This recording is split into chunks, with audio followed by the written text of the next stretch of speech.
Moderator for this evening's debate is Kristen Welker of NBC News. Good evening, everyone. Good evening. Thank you so much for being here. It is such an honor for me to moderate this debate tonight, the final debate. I want to welcome the First Family and the First Lady. We're so glad and thankful that you are feeling better. I want to welcome the Biden family, Dr. Jill Biden. Thank you all for being here tonight. We are so excited. We're looking forward to a really robust discussion. And the only thing I would reiterate are the CPD guidelines that when the candidates are talking, please hold any applause or any other reactions, except, of course, when they walk out. Make sure you cheer and loud and applause so that everyone can hear you. Thank you for having me. This is really the honor of a lifetime. I am going to sit down and just get organized and get settled, and the show will start very soon. Thank you for being here.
Good evening from Belmont University in Nashville, Tennessee. I'm Kristen Welker of NBC News, and I welcome you to the final 2020 presidential debate between President Donald J. Trump and former Vice President Joe Biden. Tonight's debate is sponsored by the Commission on Presidential Debates. It is conducted under health and safety protocols designed by the Commission's health security advisor. The audience here in the hall has promised to remain silent. No cheers, boos, or other interruptions, except right now, as we welcome to the stage former Vice President Joe Biden and President Donald J. Trump.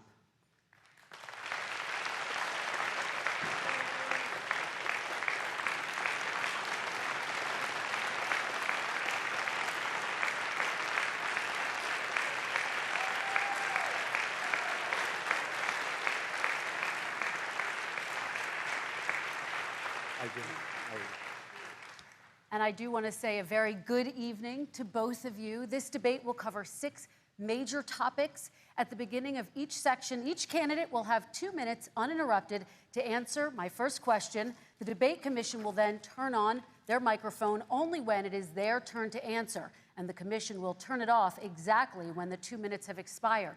After that, both microphones will remain on, but on behalf of the voters, I'm going to ask you to please speak one at a time. The goal is for you to hear each other and for the American people to hear every word of what you both have to say.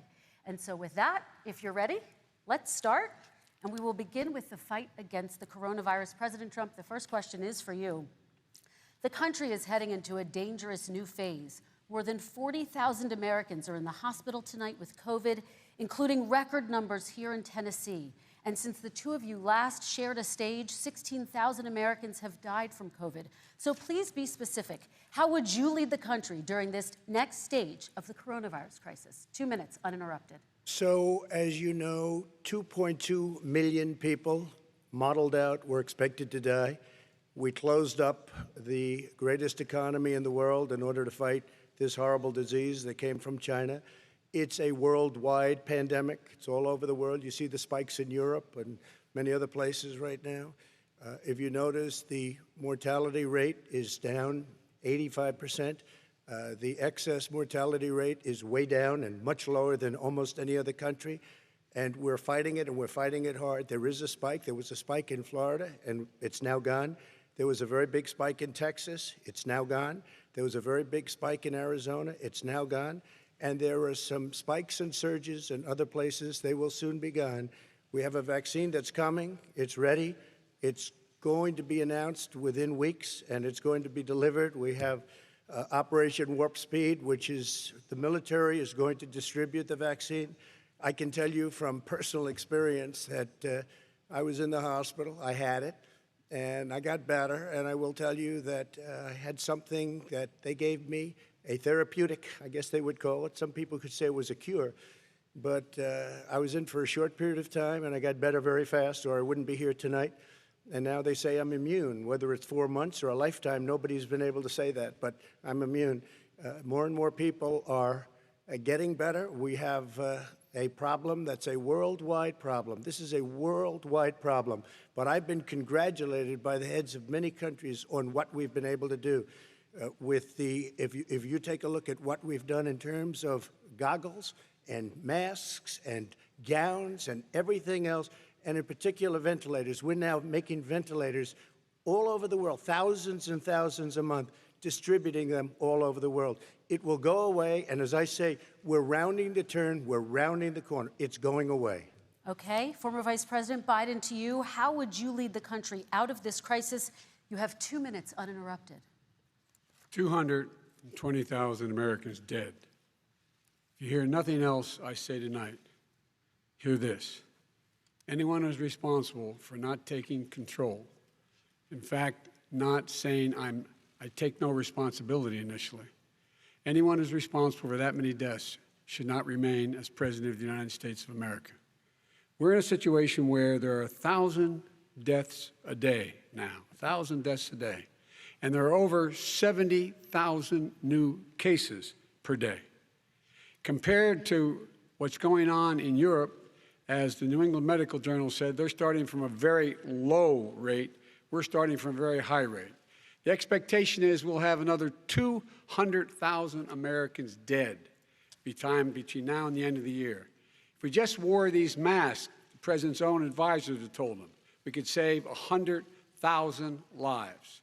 And we're in a circumstance where the president thus far and still has no plan, no comprehensive plan. What I would do is make sure we have everyone encouraged to wear a mask all the time. I would make sure we move in the direction of rapid testing, investing in rapid testing. I would make sure that we set up national standards as to how to open up schools and open up businesses so they can be safe and give them the wherewithal, the financial resources to be able to do that. We're in a situation now where the New England Medical Journal, one of the most serious journals in the whole world, said for the first time ever that the way this president has responded to this crisis has been absolutely tragic. And so, folks, I will take care of this. I will end this. I will make sure we have a plan. President Trump, I'd like to follow up with you in your comments. You talked about taking a therapeutic. I assume you're referencing Regeneron. You also said a vaccine will be coming within weeks. Yes. Is that a guarantee? No, it's not a guarantee, but it will be by the end of the year. But I think it has a good chance. There are two companies, I think, within a matter of weeks, and it will be distributed very quickly. Can you tell us which companies? Johnson & Johnson is doing very well. Moderna is doing very well. Pfizer is doing very well. And we have numerous others. Then we also have others that we're working on very closely with other countries, in particular Europe.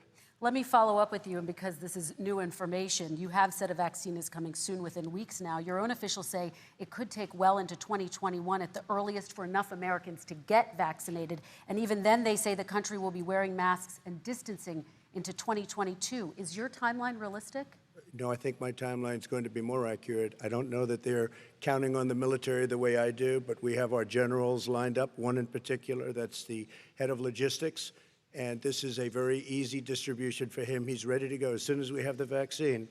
And we expect to have 100 million vials. As soon as we have the vaccine, he's ready to go. Vice President Biden, your reaction, and just 40% of Americans say they would definitely agree to take a coronavirus vaccine if it was approved by the government. What steps would you take to give Americans confidence in a vaccine if it were approved? Make sure it's totally transparent. Have the scientists of the world see it, know it, look at it, go through all the processes. And by the way, this is the same fellow who told you this is going to end by Easter last time. This is the same fellow who told you that, don't worry, we're going to end this by the summer. We're about to go into a dark winter, and he has no clear plan, and there's no prospect that there's going to be a vaccine available for the majority of the American people before the middle of next year.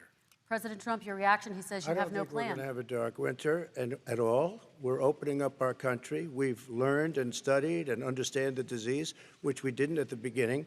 When I closed and banned China from coming in heavily infected, and then ultimately Europe, but China was in January. Months later, he was saying I was xenophobic. I did it too soon. Now he's saying, oh, I should have, moved quicker.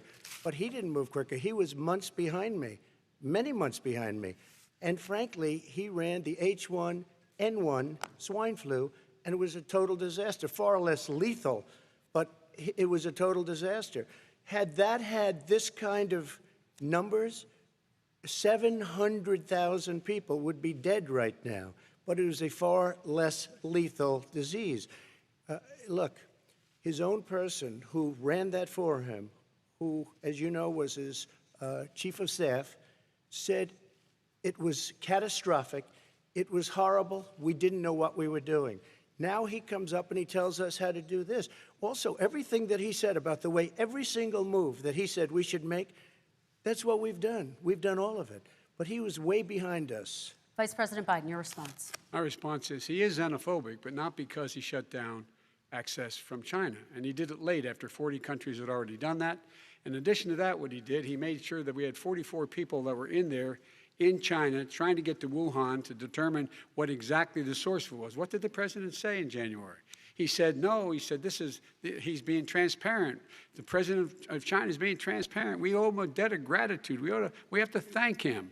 And then what happened was we started talking about using the Defense Act to make sure we go out and get whatever is needed out there to protect people. And again, I go back to this. He had nothing. He did virtually nothing. And then he gets out of the hospital and he talks about, don't worry, it's all going to be over soon. Come on. There's not another serious scientist in the world who thinks it's going to be over soon. President Trump, your reaction? I say over soon. I say we're learning to live with it. We have no choice. We can't lock ourselves up in a basement like Joe does. He has the ability to lock himself up. I don't know. He's obviously made a lot of money someplace, but he has this thing about living in a basement. People can't do that. By the way, I, as the president, couldn't do that. I'd love to put myself in the basement or in a beautiful room in the White House and go away for a year and a half until it disappears. I can't do that. And Kirsten, every meeting I had, and I'd meet a lot of families, including Gold Star families and military families, every meeting I had, and I had to meet them. I had to. It would be horrible to have canceled everything. I said, this is dangerous.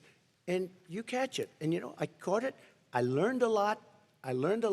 Great doctors, great hospitals. And now I recovered.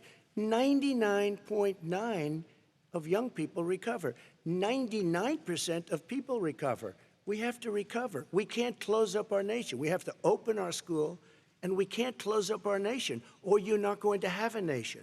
And of course, the CDC has said young people can get sick with COVID-19 and can pass it. Vice President Biden, I want to talk broadly about strategy, though. Can I respond to that? 30 seconds, please, and then I have a question. No, number one, he says that we're learning to live with it. People are learning to die with it. You folks home will have an empty chair at the kitchen table this morning.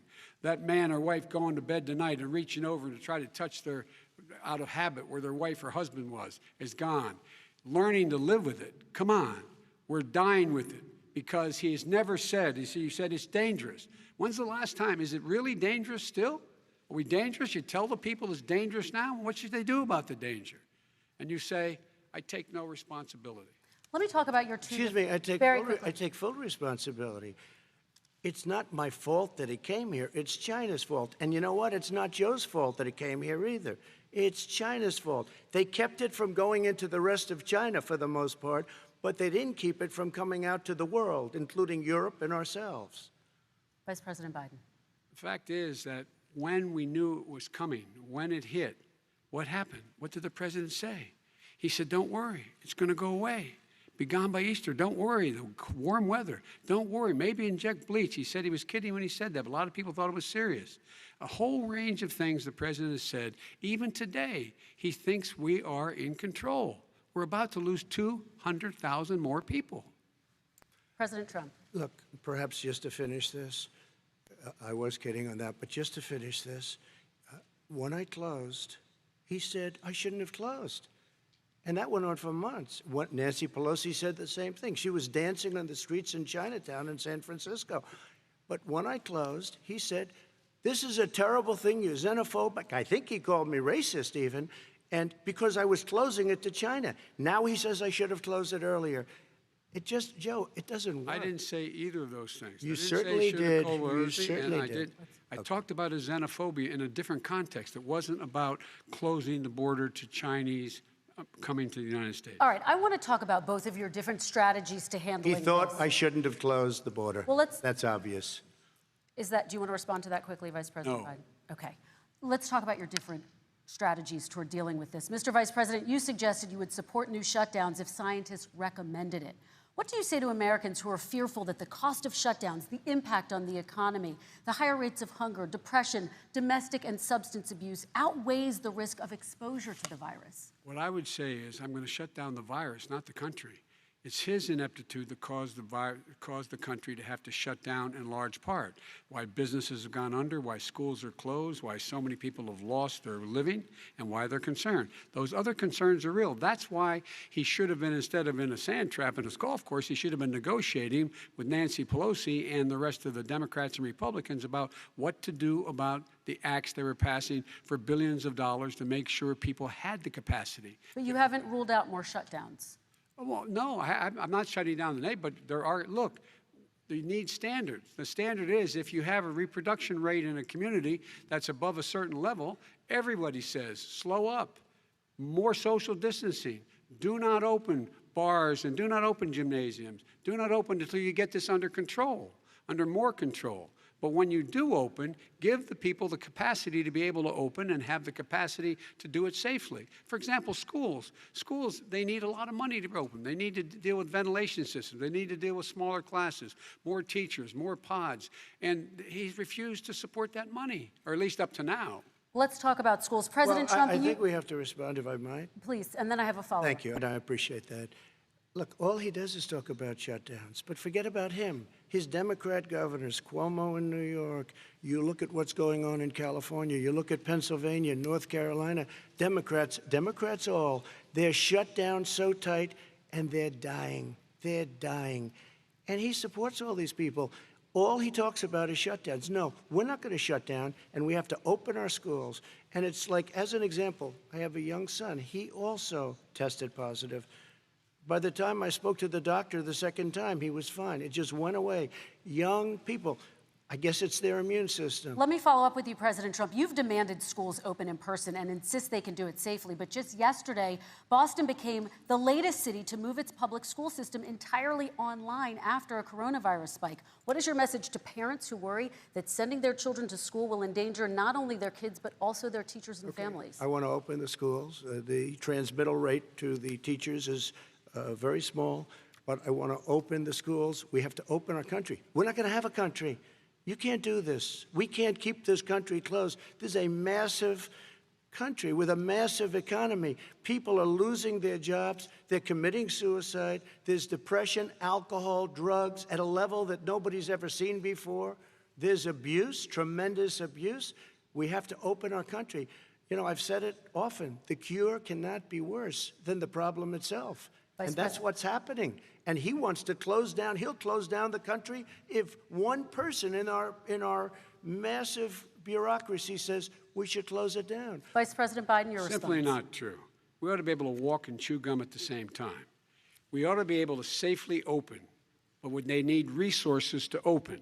You need to be able to, for example, if you're going to open a business, have social distancing within the business. You need to have, if you have a restaurant, you need to have plexiglass dividers so people cannot infect one another. You need to be in a position where you can take testing rapidly and know whether a person is, in fact, infected. You need to be able to trace. You need to be able to provide all the resources that are needed to do this. And that is not inconsistent with saying that we're going to make sure that we open safely. And by the way, all you teachers out there, not that many of you are going to die, so don't worry about it.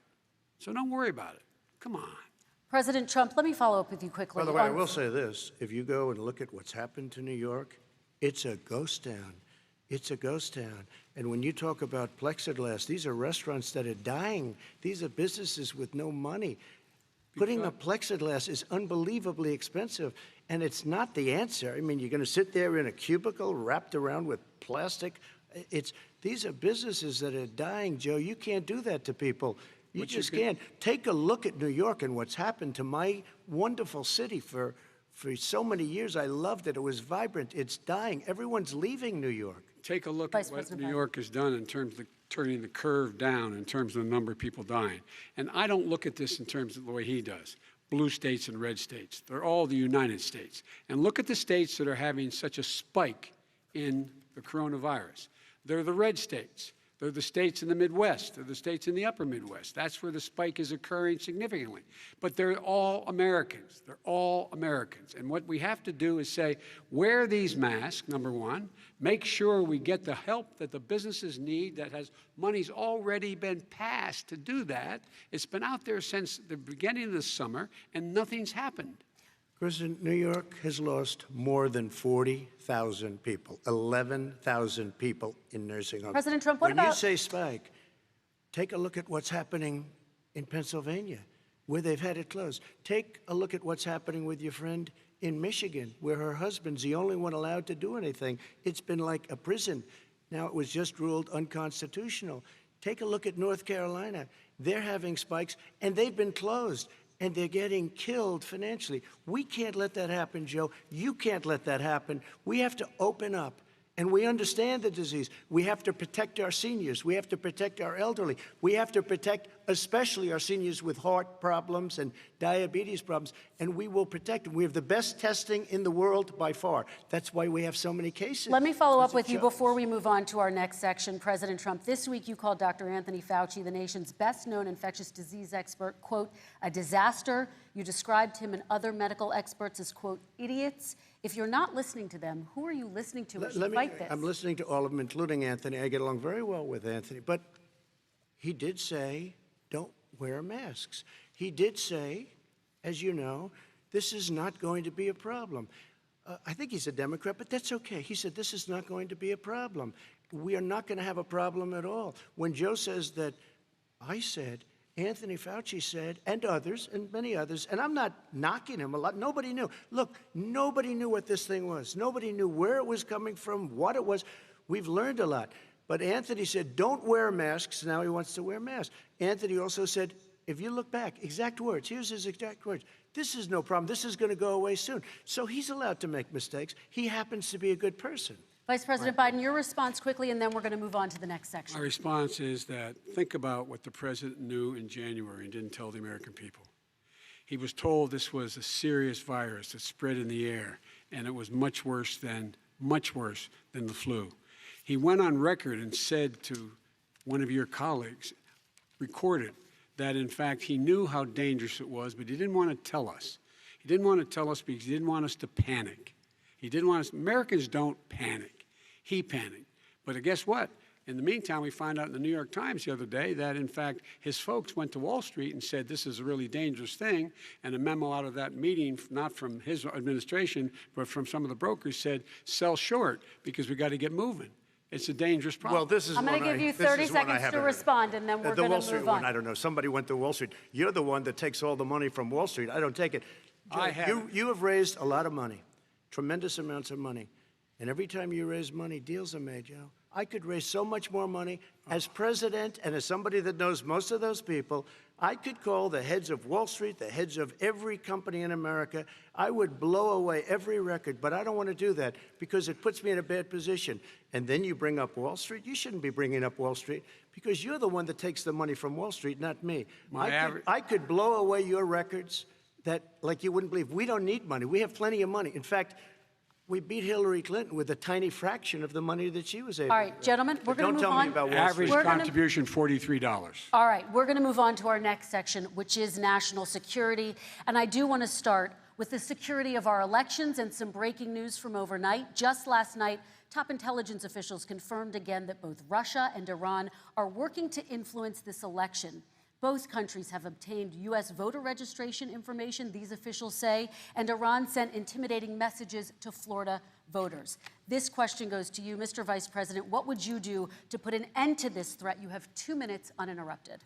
I made it clear, and I ask everyone else to take the pledge. I made it clear that any country, no matter who it is, that interferes in American elections will pay a price. They will pay a price. And it's been overwhelmingly clear this election, I won't even get into the last one, this election, that Russia has been involved, China has been involved to some degree, and now we learn that Iran is involved. They will pay a price if I'm elected. They're interfering with American sovereignty. That's what's going on right now. They're interfering with American sovereignty. And to the best of my knowledge, I don't think the president said anything to Putin about it. I don't think he's talking to them a lot. I don't think he said a word. I don't know why he hadn't said a word to Putin about it. And I don't know what he has recently said, if anything, to the Iranians. My guess is he'd probably be more outspoken with regard to the Iranians. But the point is this, folks. We are in a situation where we have foreign countries trying to interfere in the outcome of our election. His own national security advisor told him that what is happening with his buddy, I will. His buddy, Rudy Giuliani, he's being used as a Russian pawn. He's being fed information that is Russian, that is not true. And then what happens? Nothing happens. And then you find out that everything that's going on here about Russia is wanting to make sure that I do not get elected the next president of the United States because they know I know them and they know me. I don't understand why this president is unwilling to take on Putin when he's actually paying bounties to kill American soldiers in Afghanistan, when he's engaged in activities that are trying to destabilize all of NATO. I don't know why he doesn't do it, but it's worth asking the question. Why isn't that being done? Any country that interferes with us will, in fact, pay a price because they're affecting our sovereignty. President Trump, same question to you. to Let me ask the Yes. question. You're going to have 2 minutes to respond. For 2 elections in a row now, there has been substantial interference from foreign adversaries. What would you do in your next term to put an end to this? 2 minutes uninterrupted. Well, let me respond to the first part as Joe answered. Joe got $3.5 million from Russia, and it came through Putin because he was very friendly with the former mayor of Moscow, and it was the mayor of Moscow's wife. And you got $3.5 million. Your family got $3.5 million. And, you know, someday you're going to have to explain, why did you get 3.5? I never got any money from Russia. I don't get money from Russia. Now, about your thing last night, I knew all about that. And through John Ratcliffe, who is fantastic, DNI, he said, the one thing that's common to both of them, they both want you to lose, because there has been nobody tougher to Russia. Between the sanctions, nobody tougher than me on Russia. Between the sanctions, between all of what I've done with NATO, you know, I've got the NATO countries to put up an extra $130 billion, going to $420 billion a year. That's to guard against Russia. I sold, while he was selling pillows and sheets, I sold tank busters to Ukraine. There has been nobody tougher on Russia than Donald Trump. And I'll tell you, they were so bad. They took over the submarine port. You remember that very well. During your term, during you and Barack Obama, they took over a big part of what should have been Ukraine. You handed it to them, but you were getting a lot of money from Russia. They were paying you a lot of money, and they probably still are. But now, with what came out today, it's even worse. All of the emails, the horrible emails of the kind of money that you were raking in, you and your family. And Joe, you were vice president when some of this was happening, and it should have never happened. And I think you owe an explanation to the American people. Why is it? Somebody just had a news conference a little while ago who was essentially supposed to work with you and your family, but what he said was damning. And regardless of me, I think you have to clean it up and talk to the American people. Maybe you can do it right now. Vice President Biden, you may respond. 30 seconds. And then I do want to follow up on the election security. I have not taken a penny from any foreign source ever in my life. We learned that this president paid 50 times the tax in China, has a secret bank account with China, does business in China, and in fact is talking about me taking money. I have not taken a single penny from any country whatsoever, ever. Number one. Number two, this is a president, I have released all of my tax returns, 22 years. Go look at them. 22 years of my tax return. You have not released a single solitary year of your tax return. What are you hiding? Why are you unwilling? The foreign countries are paying you a lot. Russia's paying you a lot. China's paying you a lot. And your hotels and all your businesses all around the country, all around the world. And China's building a new road to a new a golf course you have overseas. So what's going on here? Why don't release your tax return or stop talking about corruption? President Trump, your response. First of all, I called my accountants under audit. I'm going to release them as soon as we can. I want to do it, and it'll show how successful, how great this company is. But much more importantly than that, people were saying $750. I asked them a week ago, I said, what did I pay? They said, sir, you prepaid tens of millions of dollars. I prepaid my tax. Tens over the last number of years. Tens of millions of dollars I prepaid because at some point they think it's an estimate. They think I may have to pay tax. So I already prepaid it. Nobody told me that. Did your accountant Nobody tell you told when you you that. could release Excuse them? me. And it wasn't written whenever they write this. They keep talking about $750, which I think is a filing fee. But let me just tell you, I prepaid millions and millions of dollars in taxes. Number one. Number two, I don't make money from China. You do. I don't make money from Ukraine. You do. I don't make money from Russia. You made $3.5 million, Joe, and your son gave you. They even have a statement that we have to give 10% to the big man. You're the big man, I think. I don't know. Maybe you're not, but you're the big man, I think. Your son said we have to give 10% to the big man. Joe, what's that all about? It's terrible. All right, gentlemen, I want to ask you both some questions I have about to all of this, respond to but that. I'm going to let you both respond very quickly. You just said you spoke to your accountant Yes. about potentially releasing your taxes. Did he tell you when you can release them? Do you As have soon a as the audit is deadline for finished. when you're going to release them I to the get American treated people? worse than the Tea Party got treated. Because you I have a don't have lot a of people in there, deep down in the IRS, they treat me horribly. We made a deal, it was all settled until I decide to run for president. I get treated very badly by the IRS, very unfairly. But we had a deal all done. As soon as we're completed with the deal, I want to release it. But I have paid millions and millions of dollars, and it's worse than paying. I paid in advance. It's called prepaying your taxes. I paid in advance. I want to ask you both about questions regarding your potential foreign entanglements and questions that have been raised to give you both a chance Some to point talk about about this responding to more this. broadly. Respond very quickly, and then I'll get to my question. Why did he's been saying this for 4 years? Show us. Just show us. Stop playing around. You've been saying for 4 years Everybody you're going to knows release your taxes. Nobody knows it, Mr. President. What they do know is you're not paying your taxes, or you're paying taxes that are so low. When last time he said what he paid, he said, I only pay that little because I'm smart. I know how to game the system. Come on. Come on, folks. Very quickly, President Trump, and then I want to get to two questions to both of you on this. I was put through a phony witch hunt for 3 years. It started before I even got elected. They spied on my campaign. No president should ever have to go through what I went through. Let me just say this.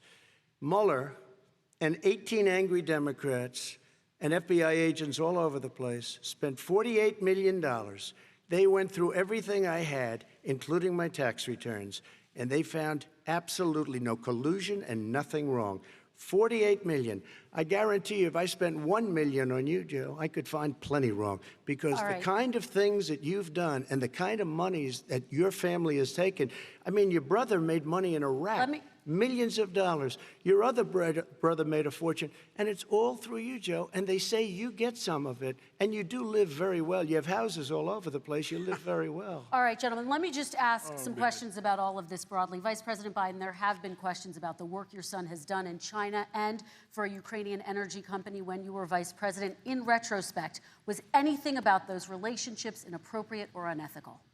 Nothing was unethical. Here's what the deal. With regard to Ukraine, we had this whole question about whether or not, because he was on the board, I later learned of a Burisma, a company, that somehow I had done something wrong. Yet every single solitary person, when he was going through his impeachment, testifying under oath who worked for him, said, I did my job impeccably. I carried out U.S. policy. Not one single solitary thing was out of line. Not a single thing, number one.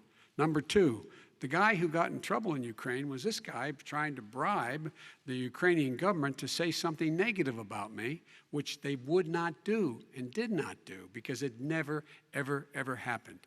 My son has not made money in terms of this thing about, what are you talking about, China. I have not had, the only guy made money from China is this guy. He's the only one. Nobody else has made money from China. Never President to Trump, deal with let me China. let me By the ask way, my question to you. But and could then I just, you'll- one thing? Very quickly. His son didn't have a job for a long time, was sadly no longer in the military service. I won't get into that. And he didn't have a job. As soon as he became vice president, Burisma, not the best reputation in the world, I hear they paid him $183,000 a month. Listen to this. 183, and they gave him a $3 million upfront payment. All right. And he had no energy I'm going to let the vice president That's respond to that quickly, 100% and then I need to get to a dishonest. question to you. Very No quickly, basis Vice for that. Everybody investigated that. No one said anything he did was wrong in Ukraine. Okay, President Trump, this is for you. Since you took office, you've never divested from your business. You've personally promoted your properties abroad. A report this week, which was referenced, does indicate that your company has a bank account in China. So how can voters know that you don't have any foreign conflicts of interest? I have many bank accounts, and they're all listed, and they're all over the place. I mean, I was a businessman doing business. The bank account you're referring to, which is, everybody knows about it, it's listed. The bank account was in 2013. That's when it was. It was opened it was closed in 2015, I believe. And then I decided, because I was thinking about doing a deal in China like millions of other people. I was thinking about it, And I decided I'm not going to do it. Didn't like it. I decided not to do it. Had an account open, and I closed it. Okay. Excuse me. And then, unlike him, where he's vice president and he does business, I then decided to run for president after that. That was before. So I closed it before I even ran for president, let alone became president. Big difference. He is the vice president of the United States, and his son, his brother, and his other brother are getting rich. They're like a vacuum cleaner. They're sucking Okay, up money every President Trump, place he thank you. goes. We do Not need to true. move on. I do want to ask you, Vice President Biden, about China. Let's talk about China more broadly. There have, of course, President Trump has said that they should pay for not being fully transparent in regards to the coronavirus. If you were president, would you make China pay? And please be specific, what would that look like? What I'd make China do is play by the international rules, not like he has done. He has caused the deficit of China to go up, not down, with China, up, not down. We are making sure that in order to do business in China, you have to give all your intellectual property. You have to have a partner in China. It's 51%. We would not do that at all, number one. Number two, we're in a situation where China would have to play by the rules internationally as well. When I met with Xi, when I was still vice president, he said we're setting up air identification zones in the South China Sea. You can't fly through them. I said we're going to fly through them. We just flew B-52, B-1 bombers through it. We're not going to pay attention. They have to play by the rules. And what's he do? He embraces guys like the thugs like in North Korea and the Chinese president and Putin and others, and he pokes his finger in the eye of all of our friends, all of our allies. We make up we're 25% of the world's economy. We need to be having the rest of our friends with us saying to China, these are the rules. You play by them or you're going to pay the price for not paying by them economically. That's the way I will run it, and that's what we did in upholding steel tariffs and a range of other things when we were president and vice president. All right, let's talk about North Korea. Excuse me, no, I have to Yes. respond to that. Okay, very quickly, and then His we're son going to move walked on out to with North $1.5 Korea. billion from China to Not manage after true. spending 10 minutes in office and being in Air Force Two, number one. Number two, there's a very strong email talking about your family wanting to make $10 million a year for introductions. President Trump, on China policy, true. though, what No, but wait a specifically are minute. you going to do? What specifically are you going to do to make China pay? You've said you're going First to of make all, them pay. China is paying. They're paying billions and billions of dollars. I just gave New $28 billion. sanctions? New sanctions? I just gave $28 billion to our farmers. because Taxpayers' China, money. It's what? Taxpayers' money. Didn't No, come no, from yeah, China. you know who the taxpayer is? It's called China. China paid true. $28 billion, and you know what they did to pay it, Joe? They devalued their currency, and they also paid up. And you know who got the money? Our farmers, our great farmers, because they were targeted. You never charged them anything. Also, I charged them 25% on dumped steel because they were killing our steel industry. We were not going to have a steel industry. Okay. And now we have a steel Okay, industry. Vice President Biden, your response, please. Our response is, look, this isn't about, there's a reason why he's bringing up all this malarkey. There's a reason for it. He doesn't want to talk about the substantive issues. It's not about his family and my family. It's about your family. And your family's hurting badly. If you're making less than, if you're a middle-class family, you're getting hurt badly right now. You're sitting at the kitchen table this morning deciding, well, we can't get new tires, they're bald because we have to wait another month or so. Or are we going to be able to pay the mortgage? Or who's going to tell her she can't go back to community college? They're the decisions you're making in the middle-class families like I grew up in Scranton and Claymont. They're in trouble. We should be talking about your families, but that's the last thing he wants to talk about. I want That is a to talk typical about statement. North Korea. Excuse me, just I do for want 1 to turn second, to please. 10 seconds, Mr. President. That's 10 a seconds. typical political statement. Let's get off this China thing, and then he looks, the family, around the table, everything. Just a typical politician when I see that. Let's talk I'm about not North a typical Korea now. politician. Okay, That's why I President got elected. Let's talk let's about- get off the subject of China. Let's talk around sitting around the table. All right. Come on, Joe, you can do better. We're going to talk about North Korea now. President Trump, you've met with North Korean leader Kim Jong-un 3 times. You've talked about your beautiful letters with him. You've touted the fact that there hasn't been a war or a long-range missile test. And yet North Korea recently rolled out its biggest ever intercontinental ballistic missile and continues to develop its nuclear arsenal. Do you see that as a betrayal of the relationship you forged? Just 30 seconds here because we need to get on to the next. So when I met with Barack Obama, we sat in the White House. right at the beginning, had a great conversation. It was supposed to be 15 minutes, and it was well over an hour. He said the biggest problem we have with North Korea. He indicated we will be in a war with North Korea. Guess what? It would be a nuclear war, and he does have plenty of nuclear capability. In the meantime, I have a very good relationship with him. Different kind of a guy, but he probably thinks the same thing about me. We have a different kind of a relationship. We have a very good relationship, and there's no war. And you know, about 2 months ago, he broke into a certain area. They said, oh, there's going to be trouble. I said, no, they're not, because he's not going to do that. And I was right. Look, instead of being in a war where millions of people, Seoul, you know, is 25 miles away, millions and millions, 32 million people in Seoul, millions of people would be dead right now. President we Trump, don't have that's a war, 30 and seconds. I have a good Thank relationship. you. Vice President Biden, to you. North Korea conducted 4 nuclear tests under the Obama administration. Why do you think you would be able to rein in this persistent threat right Because I'd make it clear, which we were making clear to China, they had to be part of the deal. Because here's I made it clear, and as a spokesperson of the administration when I went to China, that they said, why are you moving your missile defense up so close? Why are you moving more forces here? Why are you continuing to do military maneuvers with South Korea? I said, because North Korea is a problem, and we're going to continue to do it so we can control them. We're going to make sure we can control them and make sure they cannot hurt us.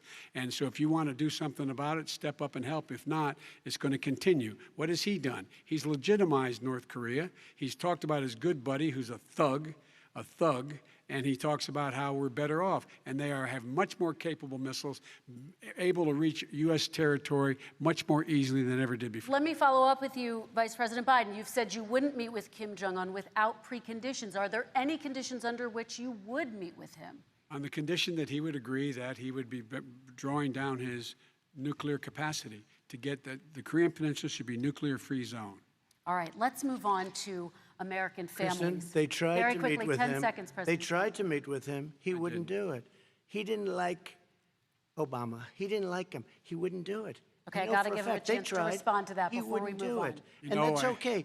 You know what, North Korea, we're not in a war. We have a good relationship. You know, people don't understand. Having a good President relationship Trump, with we have leaders to move of other on, 'cause countries we have is a lot a of good thing. We have a lot of questions to get Yes, to. not That's Your like response. saying we had a good relationship with Hitler before he, in fact, invaded Europe, the rest of Europe. Come on.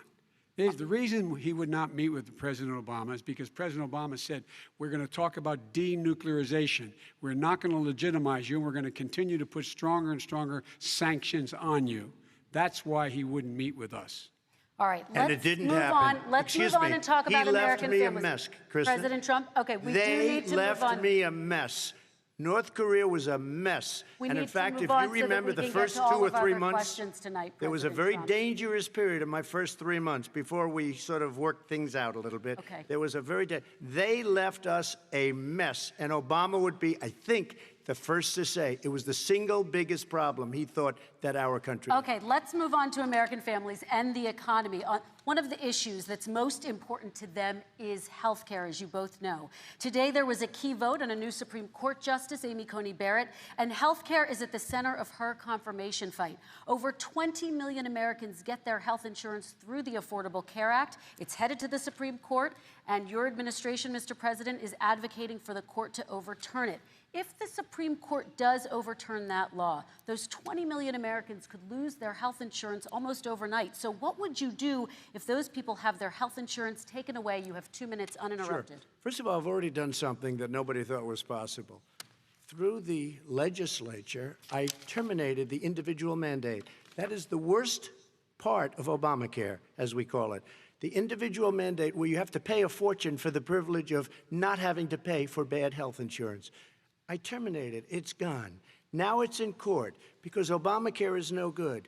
But then I made a decision. Run it as well as you can to my people, great people. Run it as well as you can. I could have gone the other route and made everybody very unhappy. They ran it. Premiums are down. Everything's down. Here's the problem. No matter how well you run it, it's no good. What we'd like to do is terminate it. We have the individual mandate done. I don't know that it's going to work. If we don't win, we will have to run it, and we'll have Obamacare, but it'll be better run. But it no longer is Obamacare, because without the individual mandate, it's much different. Pre-existing conditions will always stay. What I would like to do is a much better health care, much better, will always protect people with pre-existing. So I'd like to terminate Obamacare, come up with a brand new, beautiful health care. The Democrats will do it because there'll be tremendous pressure on them, and we might even have the House by that time, and I think we're going to win the House, okay? You'll see, but I think we're going to win the House. But come up with a better health care, always protecting people with pre-existing conditions. And one thing very important, we have 180 million people out there that have great private health care. Far more than we're talking about with Obamacare. Joe Biden is going to terminate all of those policies. These are people that love their health care, people that have been successful, middle-income people, been successful. They have 180 million plans, 180 million people, families, under what he wants to do, which will basically be socialized medicine. He won't even have a choice. They want to terminate 180 million plans. We have done an incredible job on health care, and we're going to do even better. Okay, Vice President Biden, yes, this is for you. Your health care plan calls for building on Obamacare. So my question is, what is your plan if the law is ruled unconstitutional by the Supreme Court? You have 2 minutes uninterrupted. What I'm going to do is pass Obamacare with a public option. It'll become Biden care. The public option is an option that says that if you, in fact, do not have the wherewithal to be, if you qualify for Medicaid and you do not have the wherewithal in your state to get Medicaid, you automatically are enrolled, providing competition for insurance companies. That's what's going to happen. Secondly, we're going to make sure we reduce the premiums and reduce drug prices by making sure that there's competition that doesn't exist now by allowing the Medicare to negotiate drug prices with the insurance companies. Thirdly, the idea that I want to eliminate private insurance, the reason why I had such a fight with 20 candidates for the nomination was I support private insurance. That's why I didn't. Not one single person with private insurance would lose their insurance under my plan, nor did they under Obamacare. They did not lose their insurance unless they chose they wanted to go to something else. Lastly, we're going to make sure we're in a situation that we actually protect pre-existing. There's no way he can protect pre-existing conditions. None, zero. You can't do it in the ether. He's been talking about this for a long time. He's never come up with a plan. I guess we're going to get the pre-existing condition plan the same time we get the infrastructure plan that we've been waiting since 17, 18, 19, and 20. The fact, I still have a few more minutes. I know you're getting anxious. The fact is that he's already cost the American people, because of his terrible handling of the COVID virus and the economic spillover, 10 million people have lost their private insurance. And he wants to take away 22 million more people who have it under Obamacare, and over 110 million people with pre-existing conditions. And all the people from COVID are going to have pre-existing conditions. What are they going to do? I have a follow-up for you, Vice President Biden. It relates to something that President Trump said. He's accusing you of wanting socialized medicine. What do you say to people who have concerns that your health care plan, which includes a government insurance option, takes the country one step closer to a health care system run entirely by the government? What's your response to them? I say it's ridiculous. It's like saying that, the idea that the fact that there's a public option that people can choose, that makes it a socialist plan. Look, the difference between the president, I think health care is not a privilege, it's a right. Everyone should have the right to have affordable health care. And I am very proud of my plan. It's gotten endorsed by all the major labor unions, as well as a whole range of other people who, in fact, are concerned in the medical field.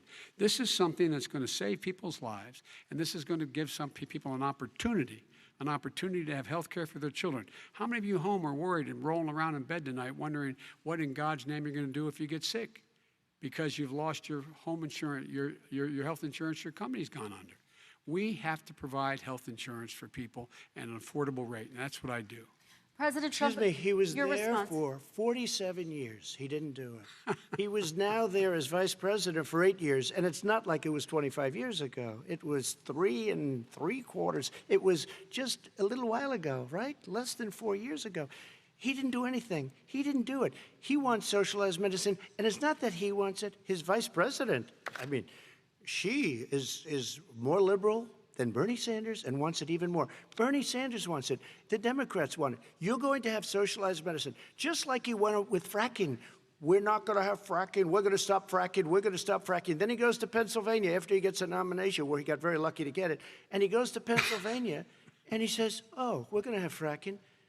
And you never ask that question. And by the way, so far, I respect very much the way you're handling this, I have to say. By the way. But somebody should ask the question. You can ask he goes for a year. There will be no fracking. There will be no petroleum. We have a number of topics we're going to get to. That's a big question. And we're going to get to. We're going to get to. It's the same thing with socialized I have to medicine. respond. Vice President, your response, please. My response is people deserve to have affordable health care, period.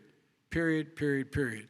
And the Biden care proposal will, in fact, provide for that affordable health care, lower premiums. What we're going to do is going to cost some money. It's going to cost over $750 billion over 10 years to do it. And they're going to have lower premiums. You can buy into the better plans, the cheaper plans, lower your premiums, deal with unexpected billing, and have your drug prices drop significantly. He keeps talking about it. He hasn't done a thing for anybody on health care. Not a thing. Kristen, when Very he quickly, says, then I want to talk when about he what's says happening on public Capitol option, Hill. he's talking about socialized medicine and healthcare. When he talks about a public option, he's talking about destroying your Medicare, totally destroyed, and destroying your Social Security. And this whole country will come down. You know, Bernie Sanders tried it in his state. He tried it in his state. His governor was a very liberal governor. They wanted to make it work. Okay, Let's let Vice President Biden to work. respond. It doesn't Vice work. President He's Biden, a very your response. confused guy. He thinks he's running against somebody else. He's running against Joe Biden. I beat all those other people because I disagreed with them. Joe Biden he's running against. And the idea that we're in a situation that is going to destroy Medicare, this is the guy that the actuary at Medicare said, if in fact, at Social Security, if in fact he continues to withhold his plan to withhold the tax on Social Security will be bankrupt by 2023 with no way to make up for it. This is the guy who's tried to cut Medicare. So I mean, the idea that Donald Trump is lecturing me on Social Security and Medicare? Come on. He tried to get 10 rid of, seconds, he Mr. tried to President, hurt and then I Social have to go to Security another years ago. Go back and look at the records. He tried to hurt Social Security years ago. All right, let's move but on. This I'm is going to the move guy on. that when they Mr. announced President, I have to last move week, on to the next question. They said or the else stock we're not market gonna will have time to boom talk about it. if I'm elected. If he's elected, the stock market will crash. Okay, let's biggest move on to the analysts are next saying question. Let me respond. Very quickly. Look, the idea that the stock market is booming is his only measure of what's happening. Where I come from in Scranton and Claymont, the people don't live off of the stock market. Just in the last three years during this crisis, the billionaires in this country made, according to the Wall Street, $700 billion more. $700 billion more, because that's his only measure. What happens to the ordinary people out there? What happens to them? Let's talk about what's happening on Capitol Hill. We're going to move on, 401ks are through the roof. We're going to move on. Stock are through the roof. All right. And he doesn't come from Scranton. That's like he lived there for a short period of time before he even knew it. We're going to move on to and the he next left. question. And the people of Pennsylvania Let me will move show on you to my that. next question, They gentlemen. understand. As of tonight, more than 12 million people are out of work. And as of tonight, 8 million more Americans have fallen into poverty, and more families are going hungry every day. Those hit hardest are women and people of color. They see Washington fighting over a relief bill. Mr. President, why haven't you been able to get them the help they need? 30 seconds here. Because Nancy Pelosi doesn't want to approve it. I do. But you're the president. I do, but I still have to get. Unfortunately, that's one of the reasons I think we're going to take over the House, because of her. Nancy Pelosi doesn't want to approve anything because she'd love to have some victories on a date called November 3rd. Nancy Pelosi does not want to approve it. We are ready, willing, and able to do something. Don't forget, we've already approved 3 plans, and it's gone through, including the Democrats, in all fairness. This one she doesn't want. It's near the election because she thinks it helps her politically. I think it hurts her politically. All right, Mr. Vice President, You know, the Republican leader in the United States Senate said he can't pass it. He will not be able to pass it. He does not have Republican votes. Why isn't he talking to his Republican friends? let me follow up with you, Vice President we made a Biden, deal, the because Republicans let me will ask pass Vice it. President Biden a question. You are the leader of the Democratic Party. Why have you not pushed the Democrats to get a deal for the American people? Well, I have, and they have pushed it. Look, they passed this act all the way back in the beginning of the summer. This is like it's not new. It's been out there. This HEROES Act has been sitting there. And look at what's happening. When I was in charge of the Recovery Act with $800 billion, I was able to get $145 billion to local communities that have to balance their budgets and states that have to balance their budgets, so then have to fire firefighters, teachers, first responders, law enforcement officers, so they could keep their cities and counties running. He will not support that. They have not done a thing for them. And Mitch McConnell said, let them go bankrupt. Let them go bankrupt. Come on. What's the matter with these guys? The bill that was passed in the House was a bailout of badly run, high-crime, Democrat, all run by Democrats, cities and states. It was a way of getting a lot of money, billions and billions of dollars to these states. It was also a way of getting a lot of money from our people's pockets to people that come into our country illegally. We were going to take care of everything for them. And what that does, and I'd love to do that, I'd love to help them, but what that does, everybody all over the world will start pouring into our country. We can't do it. This was a way of taking care of them. This was a way of spending on things that had nothing to do with COVID, as per your question. But it was really a big bailout for badly run Democrat cities and states. All right, By the way, I want to. if I get elected, I'm running as a proud Democrat, but I'm going to be an American president. I don't see red states and blue states. What I see is American, United States. And folks, every single state out there finds themselves in trouble. They're going to start laying off, whether they're red or blue, cops, firefighters, first responders, teachers, because they have to balance their budget. And the founders were smart. They allowed the federal government to deficit spend to compensate for the United States of America. I want to talk about the minimum wage, gentlemen. Mr. Vice President, we are talking a lot about struggling small businesses and business owners these days.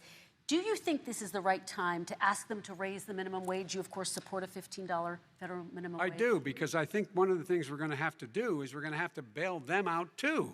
We should be bailing them out now, those small businesses. You got 1 in 6 of them going under.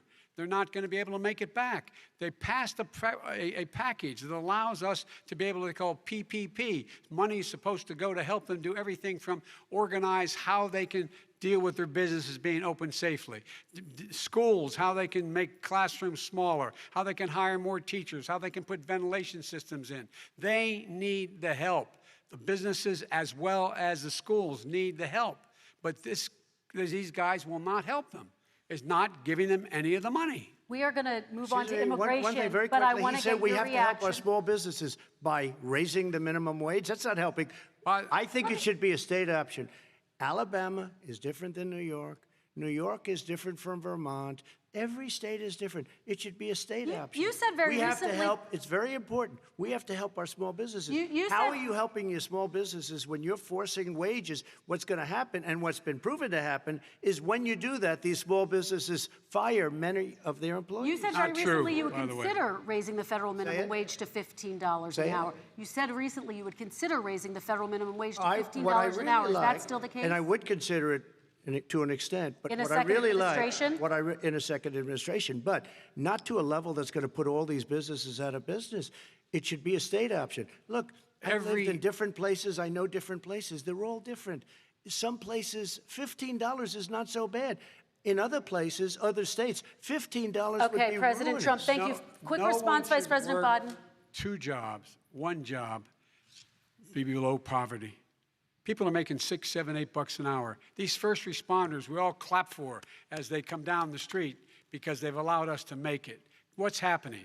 They deserve a minimum wage of $15. Anything below that puts you below the poverty level. And there is no evidence that when you raise the minimum wage, businesses go out of business. That is simply not true. We're going to talk about immigration. We're going to talk about immigration now, gentlemen, and we're going to talk about families within this context. Mr. President, your administration separated children from their parents at the border, at least 4,000 kids.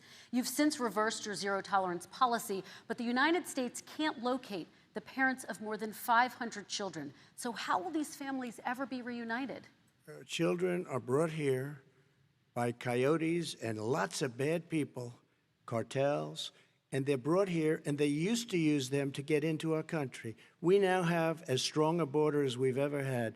We're over 400 miles of brand new wall. You see the numbers, and we let people in, but they have to come in legally, and they come in through But merit. how will you But let reunite me these just tell kids you, with their Let me just families, tell you, Mr. they President? built cages. You know, they used to say, I built the cages, and then they had a picture in a certain newspaper, and it was a picture of these horrible cages, and they said, look at these cages. President Trump built them, and then it was determined they were built in 2014. That was him. Do you They have a built plan to cages. reunite the kids Yes, with we're their working on families? it we're trying very hard. But a lot of these kids come out without the parents. They come over through cartels and through coyotes and through gangs. Vice President Biden, let me bring you into this 525 conversation. Quick response and then another question to you. These 500-plus kids came with parents. They separated them at the border to make it a disincentive to come to begin with. Real tough. We're really strong. And guess what? They cannot, it's not coyotes didn't bring them over. Their parents were with them. They got separated from their parents. And it makes us a laughing stock and violates every notion of who we are as a nation. Let me ask you a follow-up Kristen, question. they did it. We changed the policy. Your response they to that? They did it. We changed. did not They built the separate cages. they- Who built the cages, Joe? Let's talk about what Who we're built the talking about. cages, Let's Joe? talk about what we're talking about. What happened? Parents were ripped, their kids were ripped from their arms and separated. And now they cannot find over 500 sets of those parents, and those kids are alone. Nowhere to go. Nowhere to go. It's criminal. It's criminal. Let me ask Kristen, you I will about say this. immigration. They went 10 down. seconds, We and brought then I need to ask reporters, you a question. everything. They are so well taken care of. They're in facilities that were so clean. But some that of have them gotten haven't been such reunited But with their just ask families. one question. Who built the cages? I'd love you to ask him that. Who built the cages? Let me Joe? ask about your immigration policy, Mr. Vice President. The Obama administration did fail to deliver immigration reform, which had been a key promise during the administration. It also presided over record deportations as well as family detentions at the border before changing course. So why should voters trust you with an immigration overhaul now? Because it made a mistake. It took too long to get it right. It took too long to get it right. I'll be president of the United States, not vice president of the United States. And the fact is, I've made it very clear. Within 100 days, I'm going to send to the United States Congress a pathway to citizenship for over 11 million undocumented people. And all of those so-called dreamers, those DACA kids, they're going to be immediately certified again to be able to stay in this country and put on a path to citizenship. The idea that they are being sent home by this guy, and they want to do that, is they've gone to a country they've never seen before. I can imagine you're 5 years old, your parents are taking you across the Rio Grande River, and it's illegal. And you say, oh, no, Mom, leave me here. I'm not going to go with you. They've been here. Many of them are model citizens. Over 20,000 of them are first responders out there taking care of people during this crisis. We owe them. We owe them. President Kristen, Trump, he your had reaction. 8 years to do what he said he was going to do. And I've changed. We did. Without having a specific, we got rid of catch and release. We got rid of a lot of horrible things that they put in and that they lived with. But he had 8 years he was vice president. He did nothing except build cages to keep children in. Vice President Wrong. Biden, your response. The catch and release, you know what he's talking about there? If in fact you had a family came across and they were arrested, they in fact were given a date to show up for their hearing. They were released. And guess what? They showed up for a hearing. And this is the first president in the history of the United States of America that anybody seeking asylum has to do it in another country. That's never happened before in America. That's never happened before in America. You come to the United States and you make your case that I seek asylum based on the following premise, why I deserve it under American law. They're sitting in squalor on the other side of the river. President Trump, your response, So 30 important. seconds, and then we'll move It just shows that he has no understanding of immigration or the laws. Catch and release is a disaster. A murderer would come in, a rapist would come in, a very bad person would come in. We would take their name. We have to release them into our country. And then you say they come back. Less than 1% of the people come back. We have to send ICE out and Border Patrol out to find them. We would say, come back in 2 years, 3 years. We're going to give you a court case. You need Perry Mason. We're going to give you a court case. When you say they come back, they don't come back, Joe. They never come back. only the really, I hate to say this, but those with the lowest IQ, they might come back. Okay, But they're President Trump, very, let's very give few. Vice President Biden a chance to respond, and then we're going to move on to the You next don't know section. the law, Joe. Vice President Biden, your response. Know the law, what he's telling you is simply not true. Well, check it out. They don't come back. Check it out. All right, let's move on But we don't have to to the worry next about it because they section. terminated it, so we don't have to worry about it Let's anymore. move on Joe. to the next And you have section. 525 kids not knowing where in God's name they're going to be and lost their parents. Go ahead. All right, let's talk about our next section, which is race in America. And I want to talk about the way Black and brown Americans experience race in this country. Part of that experience is something called the talk. It happens regardless of class and income. Parents who feel they have no choice but to prepare their children for the chance that they could be targeted, including by the police, for no reason other than the color of their skin. Mr. Vice President, in the next 2 minutes, I want you to speak directly to these families. Do you understand why these parents fear for their children? I do. I do. You know, my daughter is a social worker, and she's written a lot about this. She has her graduate degree from the University of Pennsylvania in social work. And you know, one of the reasons why I ended up working on the east side of Wilmington, Delaware, which is 90% African American, was to learn more about what was going on. I never had to tell my daughter, if she's pulled over, make sure she puts, for a traffic stop, put both hands on top of the wheel and don't reach for the glove box because someone may shoot you. But a black parent, no matter how wealthy or how poor they are, has to teach their child, when you're walking down the street, don't have a hoodie on when you go across the street. Making sure that you, in fact, if you get pulled over, yes, yes, sir, no, sir, hands on top of the wheel, because you are, in fact, the victim, whether you're a person making child of a $300,000 a year person or someone who's on food stamps. The fact of the matter is, there is institutional racism in America. And we have always said, we've never lived up to it, that we hold these truths to be self-evident. All men and women are created equal. Well, guess what? We have never, ever lived up to it, but we've always constantly been moving the needle further and further to inclusion, not exclusion. This is the first president to come along and says, that's the end of that. We're not going to do that anymore. We have to provide for economic opportunity, better education, better health care, better access to schooling, better access to opportunity to borrow money to start businesses. All the things we can do, and I've laid out a clear plan as to how to do those things, just to give people a shot. It's about accumulating the ability to have wealth as well as it is to be free from violence. President Trump, same question to you, and let me remind you of the question. I would like you to speak directly to these families. Do you understand why these parents fear for their children? Yes, I do. And again, he's been in government 47 years. He never did a thing except in 1994 when he did such harm to the black community. And they were called, and he called them, super predators. And he said that. He said it, super predators. And they have never lived that down. 1994, your crime bill, the super predators. Nobody has done more for the black community than Donald Trump. And if you look, with the exception of Abraham Lincoln, possible exception, but the exception of Abraham Lincoln, nobody has done what I've done. Criminal justice reform, Obama and Joe didn't do it. I don't even think they tried because they had no chance at doing it. They might have wanted to do it, but if you had to see the arms I had to twist to get that done, it was not a pretty picture, and everybody knows it, including some very liberal people that cried in my office. They cried in the Oval Office. 2 weeks later, they're out saying, gee, we have to defeat him. Criminal justice reform, prison reform, opportunity zones with Tim Scott, a great senator from South Carolina. He came in with this incredible idea for opportunity zones. It's one of the most successful programs. People don't talk about it.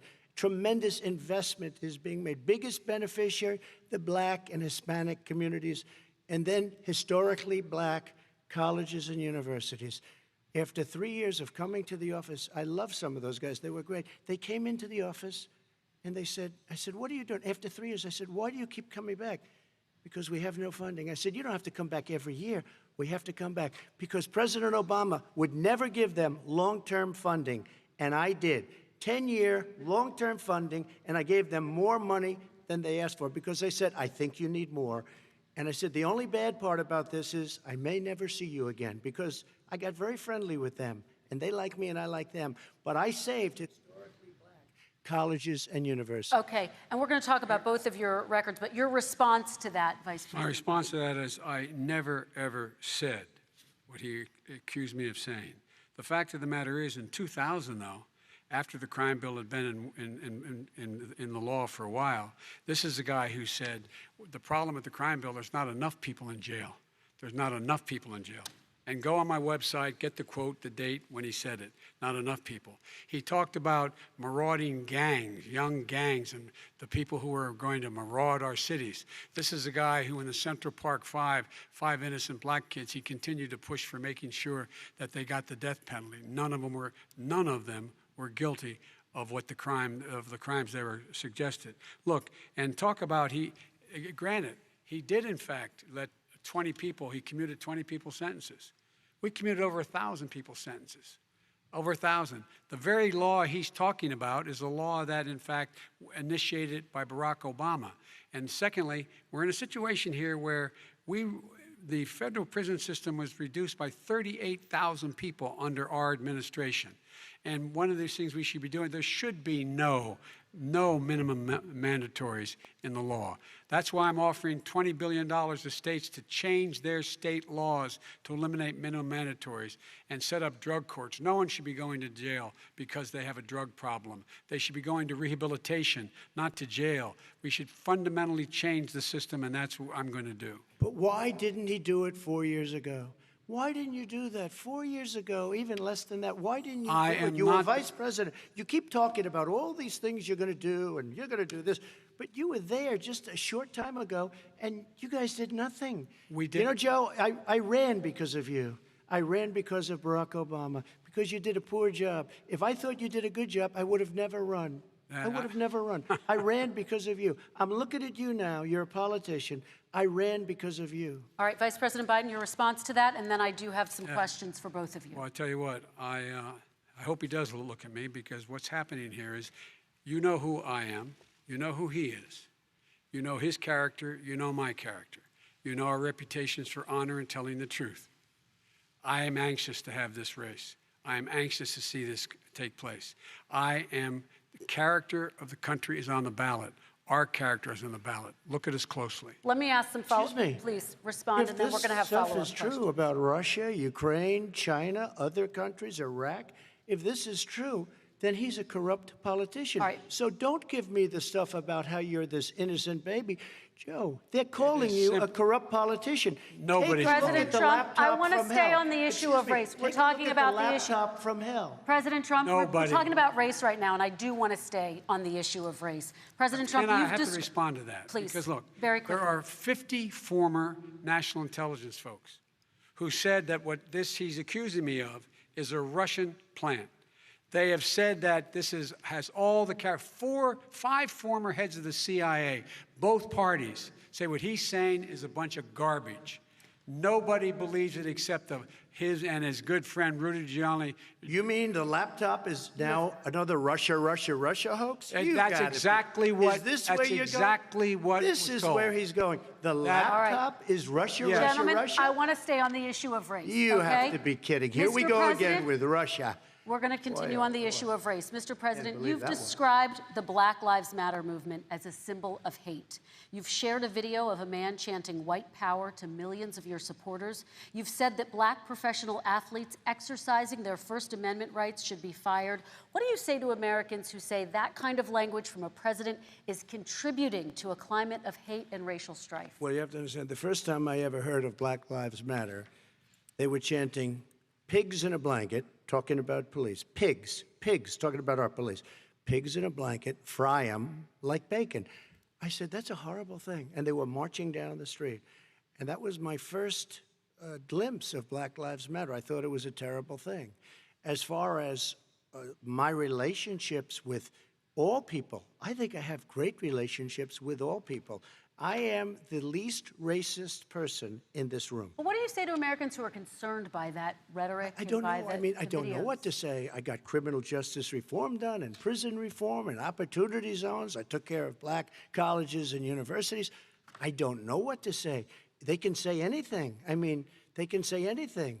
It makes me sad because I am the least racist person. I can't even see the audience because it's so dark, but I don't care who's in the audience. I'm the least racist person in this room. Okay, Vice President Biden, let me ask you very quickly, and then I have a follow-up question for you. Abraham Lincoln here is one of the most racist presidents we've had in modern history. He pours fuel on every single racist fire, every single one. He started off his campaign coming down the escalator saying he's going to get rid of those Mexican rapists. He's banned Muslims because they're Muslims. He has moved around and made everything worse across the board. He says about the poor boys, last time we were on stage here, he said, I told them to stand down and stand ready. Come on. This guy has a dog whistle about as big as a foghorn. President Trump, I'm going to give you 10 seconds to respond, and then I have a follow-up question. He made a reference to Abraham Lincoln. Where did that come in? I mean, You said where you're did that- Abraham Lincoln. No, where did that? No. You said- I said not since Abraham Lincoln has anybody done what I've done for the black community. And I'm saying- I didn't say I'm Abraham Lincoln. I said not since Abraham Lincoln has anybody done what I've done for the black community. Now, you have done nothing other than the crime bill, which put Oh, God.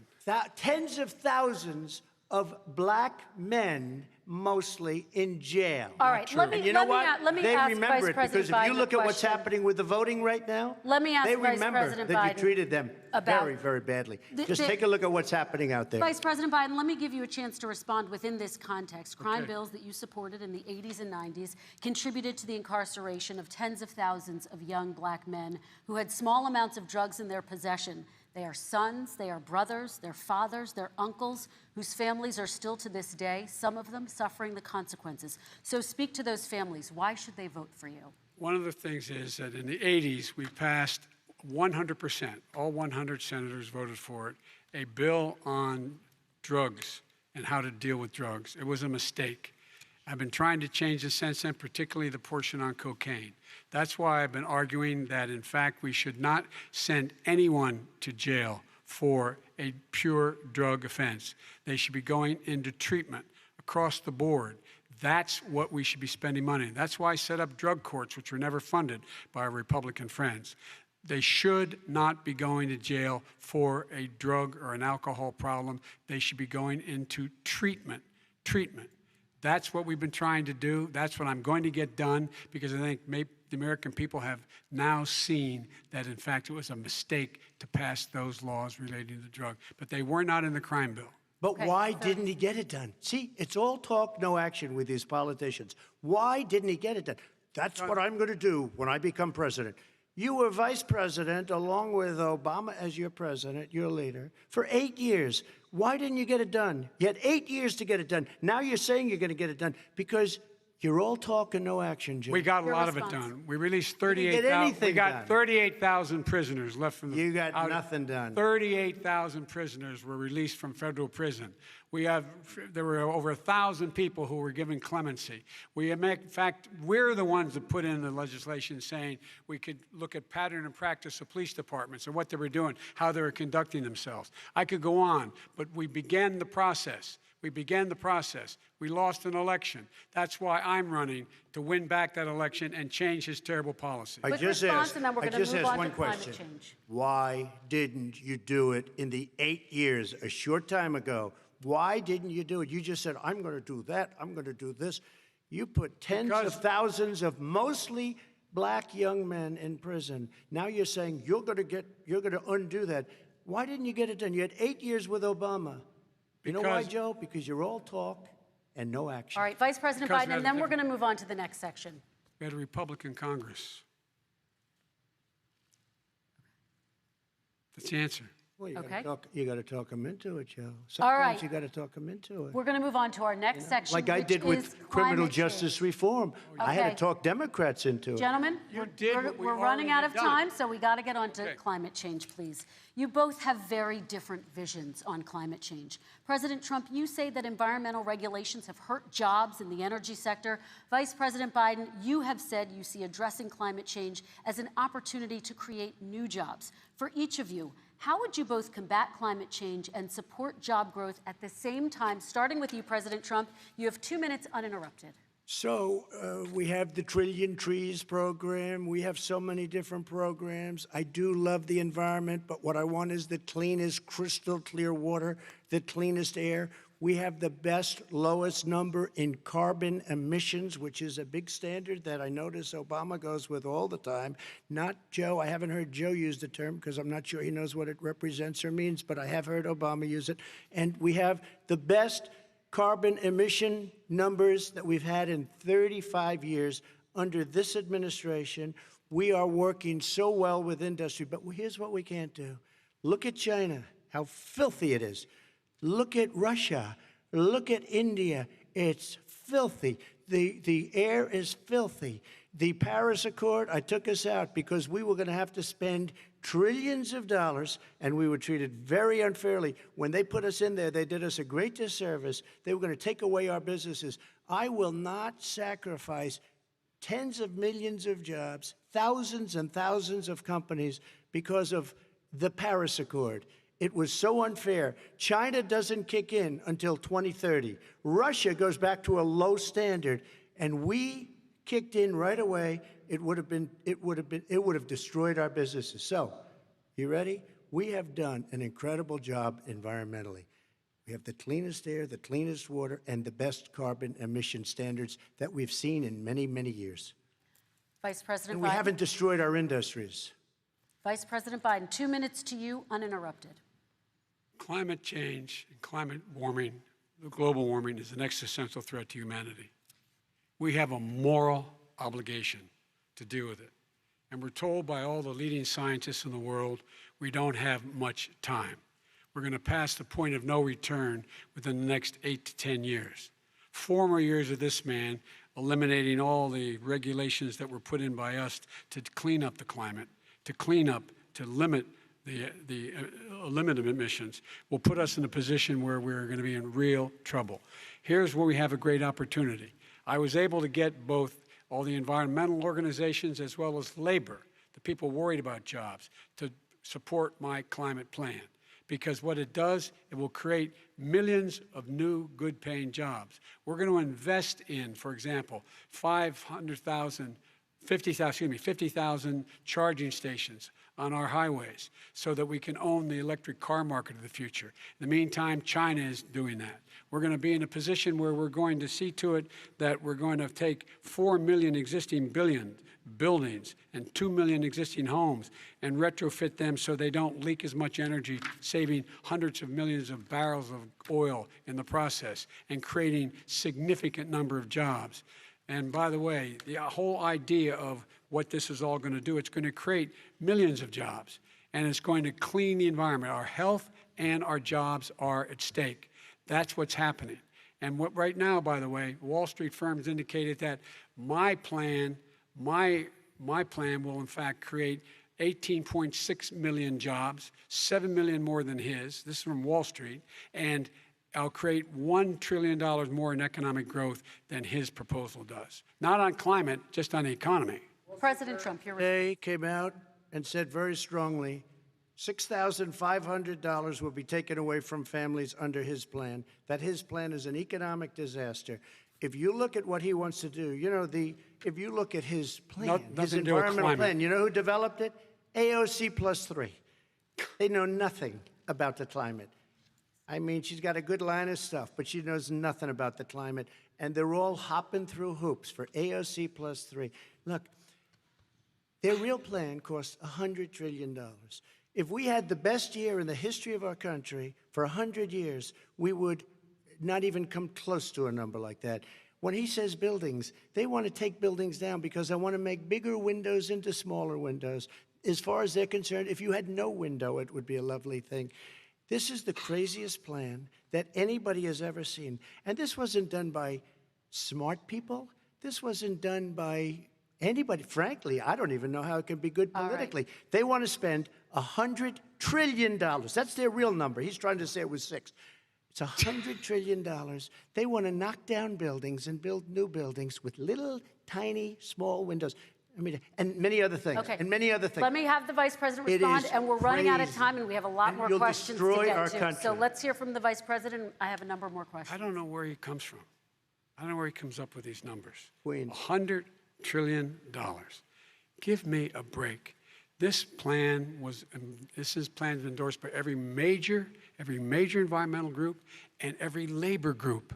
Labor, because they know the future lies. The future lies in us being able to breathe, and they know there are good jobs in getting us there. And by the way, the fastest growing industry in America is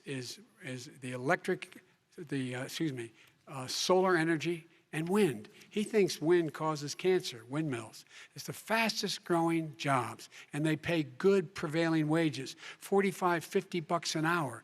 We can grow and we can be cleaner if we go the route I'm proposing. President Trump, Excuse me. please We are respond, and then I have some We are follow-ups. energy independent for the first time. We don't need all of these countries that we had to fight war over because we needed their energy. We are energy independent. I know more about wind than you do. It's extremely expensive, kills all the birds, it's very intermittent, it's got a lot of problems, and they happen to make the windmills in both Germany and China. And the fumes coming up, if you're a believer in carbon emission, the fumes coming up to make these massive windmills is more than anything that we're talking about with natural gas, which is very clean. One other thing. Find me a scientist that said that. I love solar, but solar doesn't quite have it yet. It's not powerful yet to really run our big, beautiful factories that we need to compete with the world. So False. It's all a pipe dream. But you know what we'll do?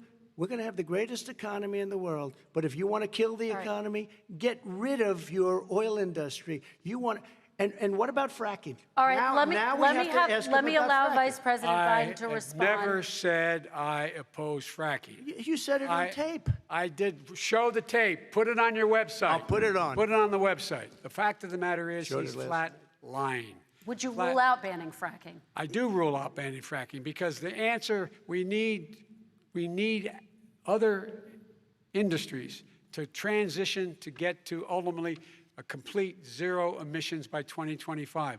What I will do with fracking over time is make sure that we can capture the emissions from the fracking, capture the emissions from gas. We can do that, and we can do that by investing money in doing it, but it's a transition to that. I have one more question in this pod, and then Excuse me, we have. he was against fracking. He said it. I will show that to you tomorrow. I am against fracking. Until he got the nomination, went to Pennsylvania, then he said, but you know what, Pennsylvania? He'll be against it very soon because his party is totally against it. Fracking on federal land, I said. No fracking said and/or fracking. oil You on didn't say federal fracking. Let land. me ask this I final did. question in this section, and then I want to move on to our final section. President Trump, people of color are much more likely to live near oil refineries and chemical plants. In Texas, there are families who worry the plants near them are making them sick. Your administration has rolled back regulations on these kinds of facilities. Why should these families give you another 4 years in office? The families that we're talking about are employed heavily, and they're making a lot of money, more money than they've ever made. If you look at the kind of numbers that we produce for Hispanic, for Black, for Asian, it's 9 times greater, the percentage gain, than it was in 3 years, than it was under 8 years of the 2 of them, to put it nicely. 9 times more. Now, somebody lives, I have not heard the numbers or the statistics that you're saying, but they're making a tremendous amount of money economically. We saved it, and I saved it again a number of months ago when oil was crashing because of the pandemic. We saved it. We got, say what you want about relationship, we got Saudi Arabia, Mexico, and Russia to cut back, way back. We saved our oil industry, and now it's very vibrant again. All right. And everybody has very inexpensive gasoline. Remember Vice that. President Biden, your response, and then we're going to have a final question for both of you. My response is that those people live on what they call fence lines. He doesn't understand this. They live near chemical plants that, in fact, pollute, chemical plants and oil plants and refineries that pollute. I used to live near that when I was growing up in Claymont, Delaware. And all the more oil refineries in Marcus Hook and the Delaware River than there is any place, including in Houston at the time. When my mom get in the car and when there was first frost to drive me to school, turn in the windshield wiper, there'd be oil slick in the window. That's why so many people in my state were dying and getting cancer. The fact is, those frontline communities, it doesn't matter what you're paying them, it matters how you keep them safe. What do? And you impose restrictions on the pollutions, the pollutants coming out of those fence line communities. Okay, I have one final Would he question. close It down falls- the oil It industry? falls. Would you close it down the falls- oil By the way, I industry? would transition from the oil industry, yes. I Oh, will that's transition. a big statement. Thank It you. is a big statement That's a big because statement. I would stop Why would you do that? because the oil industry pollutes significantly. I see. And here's the deal, but That's you a can't big do statement. that. Well, if you let me finish the statement, because it has to be replaced by renewable energy over time, and I'd stop giving to the oil industry. I'd stop giving them federal subsidies. He won't give federal subsidies to the gas. Excuse me, to solar and wind. Yeah. Why are we giving it to oil industry? We actually do All give right. it to solar and wind. We And have that's one maybe the final biggest question. statement in terms of business. That's the biggest statement. Okay. Because We have basically one what he's final saying question, is he is Mr. going to President. destroy the oil industry. Will you remember that, Texas? Will you Okay. remember that, Pennsylvania, Oklahoma? Vice President Biden, let me give you 10 seconds to respond, and then I Ohio. have to get to the final question. Vice President Biden. He takes everything out of context, but the point is, look, we have to move toward a net zero emissions. The first place to do that by the year 2035 is in energy production, by 2050 totally. All right. One Is he gonna final get question China to to both do of it? you. No, we're finished with Is this. he We going have to to get move on China to to our do it? final question. We No, have to I'm move going on to to our final rejoin Paris question. Accord and make China abide by what they agreed to. All right, That'll this cost you is $1 about trillion. leadership, gentlemen. And this first question does go to you, President Trump. Imagine this is your inauguration day. What will you say in your address to Americans who did not vote for you? You'll each have 1 minute, starting with you, Mr. We have to make our country totally successful as it was prior to the plague coming in from China. Now we're rebuilding it, and we're doing record numbers, 11.4 million jobs in a short period of time, et cetera. But I will tell you, go back. Before the plague came in, just before, I was getting calls from people that were not normally people that would call me. They wanted to get together. We had the best black unemployment numbers in the history of our country. Hispanic, women, Asian, people with diplomas, with no diplomas, MIT graduates, #1 in the class. Everybody had the best numbers. And you know what? The other side wanted to get together. They wanted to unify. Success is going to bring us together. We are on the road to success. But I'm cutting taxes, and he wants to raise everybody's taxes, and he wants to put new regulations on everything. He will kill it. If he gets in, you will have a depression, the likes of which you've never seen. Your 401ks will go to hell, and it'll be a very, very sad day for this country. All right. Vice President Biden, same question to you. What will you say during your inaugural address to Americans who did not vote for you? I will say, I'm an American president.